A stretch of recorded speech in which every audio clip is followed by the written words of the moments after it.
जय हिंद। आप में से बहुत से लोग चिकन नेक या सिलीगुड़ी कॉरिडोर के बारे में सुने होंगे। ये एरिया क्या चीज़ है, इतना सेंसिटिव क्यों है, और इसी एरिया को बाईपास करने के लिए भारत ने कालादान प्रोजेक्ट को स्टार्ट किया। ध्यान से समझिए इसको। ये एरिया आप जो देख रहे हैं यहाँ पर पतला सा एरिया, ये है एरिया को हम लोग कहते हैं सिलीगुड़ी कॉरिडोर, क्योंकि यहाँ सबसे बड़ा जो शहर है वो सिलीगुड़ी है और एयरपोर्ट यहाँ बागडोगरा एयरपोर्ट है। ये सिलीगुड़ी का जो एरिया है इसी को हम लोग चिकन नेक कहते हैं। चिकन मतलब मुर्गी। मुर्गी को देखेंगे ना तो उसका गर्दन जो होता है वो थोड़ा सा आगे होता है, गर्दन के आगे मुंडी होता है इतना छोटा, और पूरा शरीर पीछे होता है। उसी तरह भारत को देखेंगे तो इसको मुर्गी का गर्दन समझ जाएंगे, मुंडी, और ये गर्दन पतला सा और ये पूरा शरीर हो जाएगा। अभी ऐसा नहीं कि आप भारत की कल्पना मुर्गी से कर दीजिए, ये समझने के लिए बोला गया है। तो ये इसी को नाम दिया गया चिकन नेक। अब ये चिकन नेक का जो एरिया है वो महज 22 किलोमीटर है। ये इतना पतला है 22 किलोमीटर कि युद्ध के मैदान में इसे आधे घंटे में अगर दुश्मन इधर से घुस जाए तो इस एरिया को काट सकती है। अब इसके कटने से क्या होगा, यहाँ से हमारे जो नॉर्थ ईस्ट स्टेट है सब, जिसे हम लोग पूर्वोत्तर राज्य कहते हैं, उसमें 8 स्टेट आते हैं। सिक्किम, असम, अरुणाचल प्रदेश, नागालैंड, मणिपुर, मिजोरम, त्रिपुरा और मेघालय। जबकि अगर आप इसी में से केवल सिक्किम को हटा देते हैं तो बचते हैं 7। उन 7 को हम 7 सिस्टर कहते हैं। यानी इधर जो मेन पूर्वोत्तर राज्य है, पूर्वोत्तर राज्य में 8, उसमें 1 कम कर दीजिए तो 7 सिस्टर, तो बड़ा हो गया आपका पूर्वोत्तर राज्य। तो ये पूर्वोत्तर राज्य अगर सिलीगुड़ी कॉरिडोर या चिकन नेक दोनों एक ही को कहते हैं, अगर ये कट गया तो समझिए कि हम लोग को इधर जाने का कोई रास्ता ही नहीं बचेगा, क्योंकि इधर बांग्लादेश आ जाएगा, ऊपर में नेपाल। अब समस्या क्या है, चाइना जो है ऊपर बैठा हुआ है। चाइना की नज़र जो है वो इसी सिलीगुड़ी कॉरिडोर पर है। इसी के लिए चाइना ने डोकालाम पर कब्जा करने की कोशिश की थी। डोकालाम हम लोग का नहीं है, डोकालाम तो भूटान का है। ये जो डोकालाम है वो भूटान का है। लेकिन डोकालाम के साथ एक प्लस पॉइंट क्या है, डोकालाम हाइट पे है, और हाइट पे होने की वजह से वहाँ पे से सिलीगुड़ी कॉरिडोर पे आराम से नज़र रखा जा सकता है। यहाँ से सिलीगुड़ी कॉरिडोर जो है महज 30 किलोमीटर पड़ेगा। अगर डोकालाम पे कब्जा हो गया तो वहाँ से सिलीगुड़ी पर आराम से नज़र रखा जा सकता है, सिलीगुड़ी पे क्या हो रहा है क्या नहीं, यहाँ से टोटल काटा जा सकता है। इसीलिए डोकालाम के विवाद में भारत जो है भूटान की ओर से चीन से लड़ गया, क्योंकि उसको पता था कि भाई साहब भूटान को बचाओ नहीं तो कल को हमारा सिलीगुड़ी कॉरिडोर कट जाएगा।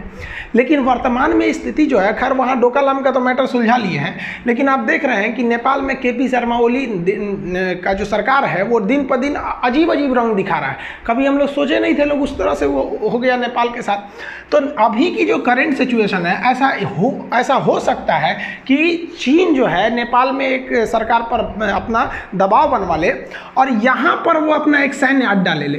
अगर यहाँ पर सैन्य अड्डा ले लिया उसने एकदम चिकन नेक के पास, तब तो एकदम भयानक स्थिति हो जाएगी। 22 किलोमीटर के पहले ही आ जाएगा वहाँ पर, वो ऑलरेडी वहाँ बैठ जाएगा। पीछे से कनेक्टिविटी उसकी खूब अच्छी सी है, काट देगा यहाँ पे तो दिक्कत। अब बरसात में काटा तो दिक्कत क्या है, यहाँ ऑलरेडी इधर बाढ़ आया रहता है। अब हम लोग के पास कई रास्ते थे। एक तो हम बांग्लादेश से हाईवे बना के लेके चले जाते हैं, ये अच्छा रास्ता था। लेकिन बांग्लादेश में समस्या क्या है, जब बांग्लादेश में शेख हसीना की सरकार रहती है तो भारत के फेवर में रहते हैं, वहाँ सरकार बदलती है तो वो लोग भाई पाकिस्तान के फेवर में होने लगते हैं लोग। तो कोई गारंटी तो नहीं कह सकते ना लोकतंत्र में किसकी सरकार रहेगी। तो भारत ने कहा कि ठीक है, हम यहाँ पर बांग्लादेश की ओर से सड़क का प्रोजेक्ट चालू करेंगे और रेल लाइन भी हम चालू करेंगे। लेकिन बांग्लादेश में एक समस्या क्या है कि इधर से जो हमारी गंगा है एकदम विशाल नदी, वो भी बांग्लादेश में जाती है, और ब्रह्मपुत्र भी बांग्लादेश में जाती है। गंगा को हम लोग बांग्लादेश में वहाँ के लोग पद्मा कहते हैं और ब्रह्मपुत्र को यमुना, यमुना नहीं जमुना कहते हैं। और ये दोनों जब मिल जाती है तो आगे जाके बन जाती है मेघना। तो ये दोनों का संगम के बाद मेघना बन जाती है। तो ये खुद ही इतना बाढ़ में रहती है कि इधर से पार करना भी मुश्किल हो जाता है। तो भारत यहाँ से रेल लाइन पर प्रोजेक्ट पर काम करता है ताकि 7 सिस्टर यानी इधर पूर्वोत्तर के राज्यों को आराम से कनेक्ट किया जा सके।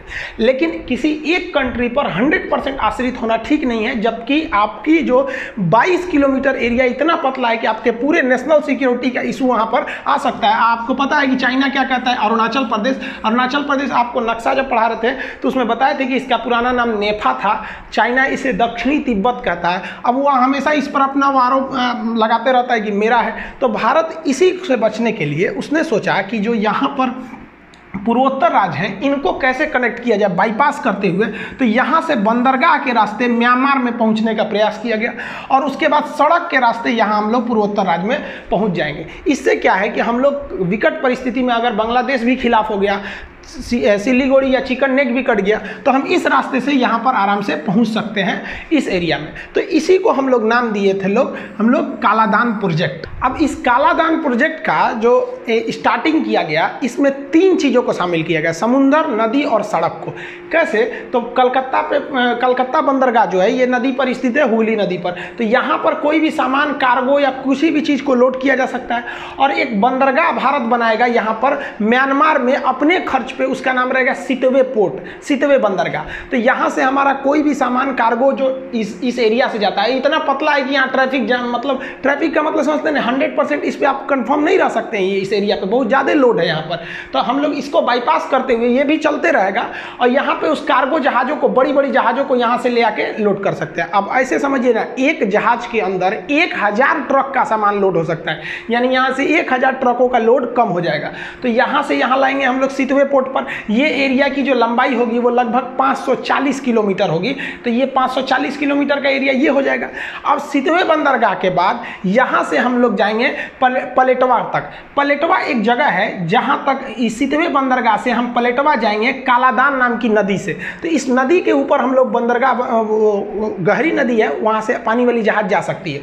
तो यहाँ से हम जाएंगे 158 किलोमीटर, 158 किलोमीटर हम पलेटवा तक जाएंगे कालादान नदी के रास्ते। इसीलिए इस पूरे प्रोजेक्ट का नाम हो गया कालादान प्रोजेक्ट। तो कालादान प्रोजेक्ट, अब इस पलेटवा के बाद अगली 62 किलोमीटर की दूरी जो मिजोरम तक जाएगी, ये इंडिया में चलाएगा। तो ये 62 किलोमीटर इधर की जो दूरी है, अब यहाँ तक आ जाएंगे। इससे फायदा क्या है कि ये एरिया जो विकास नहीं कर पाता है, डेवलप नहीं कर पाता है, वो आगे जाकर काफ़ी डेवलप हो जाएगा मेन रास्ते में आने की वजह से। तो यहाँ से यहाँ तक समुद्र, यहाँ तक पलेटवा तक, सितवे से पलेटवा तक आपका हो जाएगा नदी, और उसके बाद से हाईवे हो जाएगा मिजोरम तक। अब इस एरिया में डेवलपमेंट हो जाएगा। इसके अलावे अगर आप ध्यान से समझेंगे तो इसका एक आगे जाकर काफ़ी अच्छा एक हम लोग को बेनिफिट मिलने वाला है। हम लोग एक नया हाईवे ले जाने वाले हैं जो जाएगा आपका सिंगापुर तक जाएगा। तो इसी हाईवे को हम आगे बढ़ा सकते हैं थाईलैंड के लिए। थाईलैंड से नीचे जाएंगे तो मलेशिया और सिंगापुर। तो सिंगापुर जैसे बड़े शहर से जब इनकी कनेक्टिविटी बहुत अच्छी हो जाएगी तो हम लोग जो पूर्वोत्तर राज्यों के लिए एक सौतेला व्यवहार करते हैं कि बुलेट ट्रेन चलेगी तो इस साइड में अपनी दिल्ली मुंबई वाले एरिया में सब कुछ उधर, चाहे आप हाइपर लूप लाइए, कुछ भी प्रोजेक्ट लेके आइए उधर ही चलेगा। इधर आप लोग जानते हैं हिंदुस्तान के तो आधे लोग को तो इस एरिया की राजधानी नहीं पता रहती है, क्योंकि इधर का यूज नहीं करते हैं वो लोग, मतलब इसको एक तरह का सौतेला व्यवहार होने लगता है हम लोग से। तो यहाँ पर क्या है कि इससे एक डबल फायदा हो जाएगा हमारे इंडियन इकोनॉमी को। साथ ही हम लोग जो है इस सिलीगुड़ी कॉरिडोर पर, अब मान लीजिए युद्ध के समय में चाइना इस सिलीगुड़ी कॉरिडोर को काट भी देता है, कोई दिक्कत नहीं, हम यहाँ से अपनी आर्मी पहुँचा सकते हैं। बीच में सड़क बांग्लादेश है, रेलवे के द्वारा भी पहुँचा सकते हैं। तो एक ही साथ तीनों रास्ते तो बंद नहीं होंगे। अब यहाँ पर एक पहाड़ है जिसका नाम है आराकाम योमा पर्वत। आपको पता होगा, कई बार क्वेश्चन भी पूछा हुआ है कि आराकाम योमा पर्वत किन दो देशों के बीच में है, म्यांमार और भारत के ऊपर। इधर है मीजो पर्वत, एसएससी अक्सर मीजो के बारे में पूछती है। यहाँ पे एक बहुत ऊंची चोटी है जिसका नाम है सरामती पर्वत, रेलवे में पूछा है किन दो देशों के सीमा पर है।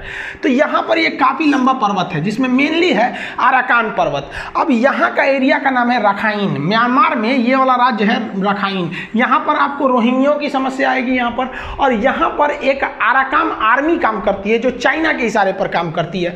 चाइना नहीं चाहता है कि ये एरिया में भारत जा सके। चाइना इस भारत को हमेशा मजबूर रखता है कि इधर ही से जाए, वो इधर से जाने नहीं देता है। इसलिए यहाँ पर जो चाइना का जो म्यांमार का एरिया है जहाँ आराकाम आर्मी सक्रिय है, उन्हें चाइना हथियार दे देता है, पैसा दे देता है कि लड़ो म्यांमार से।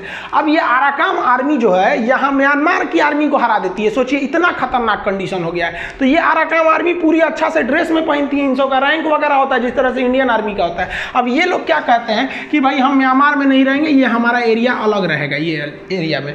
अब जबकि म्यांमार के जो सेना प्रमुख है उन्होंने स्पष्ट कर दिया है कि आराकाम आर्मी की जो मदद करता है चाइना, ओपनली मदद कर देता है। अब चाइना देखिए कितना खतरनाक है, आतंकवादी को मदद कर सकता है वो कि यहाँ पे भारत को रोका जा सके, जबकि म्यांमार भारत मदद मांग रहा है म्यांमार भारत से। अब भारत को भी चाहिए क्या कि यहाँ खुलकर हम सपोर्ट करना चाहिए, यहाँ पर खुल के यहाँ आतंकवादी लोग को भी धो देना चाहिए। यहाँ पर रीजन क्या है कि हमारी सेना जो है 1999 से युद्ध नहीं लड़ी, कारगिल के बाद कोई बढ़िया युद्ध, उन सब कभी हाथ खजुआता होगा। मोदी जी आपको समझे में नहीं आता है, आप चुनाव में प्रचार करते हैं ना, आपको मान लीजिए 10 साल प्रचार करने नहीं दिया जाएगा तो आपका मुंह दुखाने लगेगा। आपको भाषण देने का आदत है, अच्छा भाषण देते हैं। अब फौज सब हमारी इंडियन आर्मी है, वो लड़ाई नहीं लड़ेगा तो उन सबको भी हाथ खजुआने लगता है, उन सबको भी मौका दीजिए, यहाँ धो के आएगा सब, है कि नहीं। यहाँ पे आर्मी को बैठा के रखें लोग, आर्मी भी धो के आएगी कि नहीं जाएगी। और अच्छा बात यह है कि भाई अगर चाइना विरोध करेगा तो कहेंगे लोग देखो तुम ही तो दे रहे हो, हथियार पकड़ाएगा मेड इन चाइना, देखो चाइना को आराम से बदनाम कर सकता है आदमी।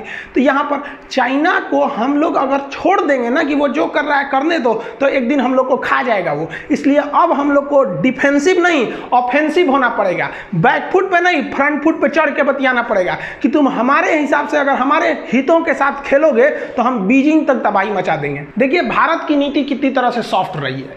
चाइना जो है ऊपर से, ये तो पीओके का, ये तो अभी हम लोग का कश्मीर है, लेकिन ये वाला एरिया तो एक्चुअली पीओके को पाकिस्तान ने कब्जा कर लिया है। तो यहाँ से चाइना एक सड़क ले जाता है जिसका नाम है CPEC, China Pakistan economic corridor. CPEC जो सड़क है यहाँ से लेके जाता है। अब यहाँ पे काफ़ी इन्वेस्टमेंट किया है। ये सड़क का एक बहुत बड़ा हिस्सा बलूचिस्तान में आता है। जग जाहिर है पाकिस्तान ने बलूचिस्तान में अत्याचार का हद पार कर दिया है। वहाँ सरेआम गोली मार देता है, सब लड़कियों को उठा ले जाती है सब पाकिस्तान की आर्मी। वहाँ पे हद हो गया। आप देखिए हद ये हो गया है जब बलूचिस्तान के लोग मीडिया में हाथ जोड़ के कहते हैं कि मोदी जी हमारी मदद कीजिए, हमारे देश से मांग रहे हैं लोग वो लोग मदद, तो हम लोग तो ऑफिशियली मदद कर सकते हैं। आप लोग 1971 वाला मेरा वीडियो नहीं देखे हैं तो देखिए, यही वक्त था जब बांग्लादेश के लोग भारत से कहते थे मदद कीजिए। आज पाकिस्तान से अलग हो गया ना बांग्लादेश, पहले पूर्वी पाकिस्तान था, तो बलूचिस्तान मांगता है। तो हम लोग यहाँ मदद करेंगे तो पूरी दुनिया हमको कहेगी कि नहीं ये मानवता के नाम पे कर रहा है। तो भारत को भी कहना चाहिए कि भाई साहब अगर तुम मेरा कालादान प्रोजेक्ट रोकेगा, यहाँ पर घुसपैठ कराकर हथियार देके, तो भारत भी यहाँ बलूचिस्तान में हथियार देगा, पैसा देगा, और हमको देने के लिए रास्ते भी हैं, क्योंकि इसके ईरान के बगल में चाबहार बंदरगाह हम लोग ने ले रखा है। वहाँ का शहीद बहिश्ती पोर्ट का जो टर्मिनल एरिया,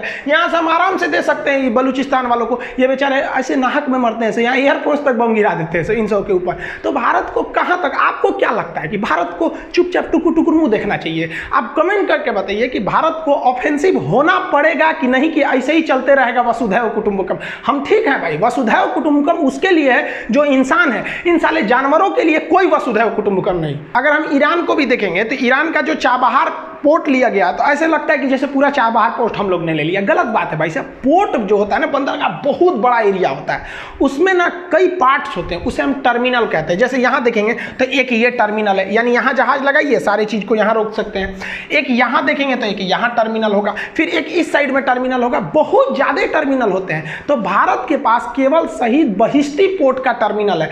चाबहार पूरा पोर्ट कहलाएगा, लेकिन टर्मिनल का अलग अलग नाम रहेगा। जैसे आप स्टेशन पर जाते हैं तो प्लेटफॉर्म नंबर 1, 2, 3 ऐसे रहता है ना, वैसे ही चाबहार बंदरगाह का केवल एक प्लेटफॉर्म हम लोग के पास है। शहीद बहिश्ती पोर्ट का एरिया जो है, शहीद बहिश्ती टर्मिनल, वो सबसे मुख्य टर्मिनल है। तो वो एरिया हम लोग के संचालन में, बाकी पूरा ईरान के अंडर कंट्रोल में है। ईरान अभी बात कर रहा है चाइना से, तो खैर ये अलग मैटर है। हम लोग ने यहाँ इन्वेस्टमेंट किया है। भारत सरकार को भी एक और सितवे पर ज्यादा ध्यान देते रहना चाहिए। वहां पे जो इंसर्जेंसी है, जो उग्रवादी, उनको धोते रहना चाहिए। और भारत को भी इधर ईरान को अपने पक्ष में लेते रहना चाहिए। ये जो हम लोग के पास ऑलरेडी एक टर्मिनल है, उसके अलावा भी भारत को इन्वेस्टमेंट और करते रहना चाहिए, ताकि ईरान कैसे भी चाइना के फेवर में नहीं जाए। आई होप आप इसको समझ गए होंगे कि सिलीगुड़ी कॉरिडोर क्या है, चिकन नेक क्या है, डोकालाम से क्यों विवाद हुआ था, और आपका ये जो कालादान प्रोजेक्ट था इसको लेकर। मिलेंगे नेक्स्ट वीडियो में, तब तक के लिए जय हिंद।